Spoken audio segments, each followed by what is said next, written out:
Diversity asks, who is in the room? Equality asks, who is trying to get into the room but can't? And inclusion asks, has everyone's ideas been heard?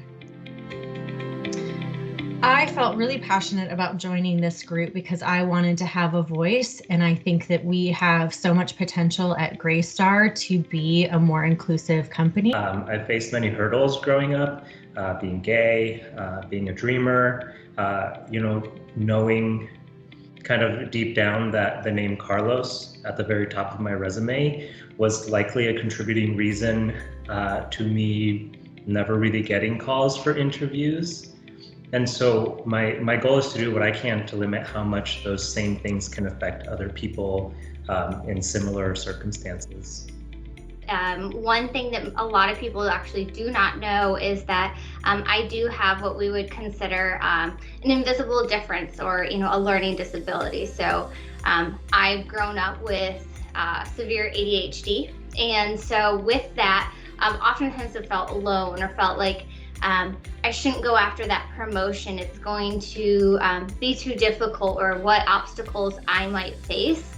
And it took a long time for me to really learn how to actually utilize that and make it a strength of mine. And so knowing that that's often made me feel like the only is wanting to help other team members or members of the community who may have similar learning differences that are not necessarily visible to the naked eye. I am a proud gay man. I'm a member of the LGBTQ community, and I'm oftentimes the only person in the room that represents that. And I'm always cognizant of my mannerisms, the way I speak, how that's received, and I have to be thoughtful about that.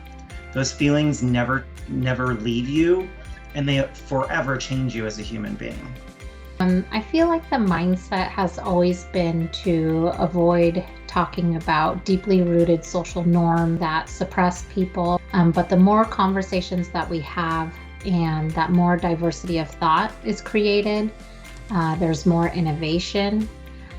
There's more of an interest that Greystar will build with its employees and those people that we serve to become more successful. Sometimes it's scary to talk to your boss, or sometimes it's scary to talk to some of your peers about things that make you uncomfortable, or things that you don't understand. Sometimes it can be embarrassing to ask questions or ask for help. And I want to make sure that somebody has someone that they can go to who knows that they're not going to be judged, to make sure that they have the resources that they need to be successful. I do a lot of community outreach and engagement around diversity, equality, and inclusion outside of my role here at Greystar. So being able to bring a lot of that experience here, as well as my perspective being a Black and queer individual, and be able to offer my perspective for the rest of our team. I'm hoping to help make DEI fun and interesting for the people at Greystar. I want us to make this company a place that anyone can see themselves working for, because they can already see that we care about all types of people. I hope we can showcase and celebrate the diversity that we already have. I want to encourage empathy and make our team members feel comfortable to express themselves and be who they truly are at work. So I really want to help others feel safe and feel comfortable. I want to be able to create a space where everyone feels welcome. I want anybody that is thinking, I want to come work for Greystar, just come and be like, that's a company I want to work for. They seem great, they care, and that I can go there and feel comfortable and be my authentic self. I want people to be able to get promoted, get the opportunities they want. I want them to be able to come in and know that they are going to be part of an amazing, inclusive organization. So that's what's important to me and what I hope to accomplish here.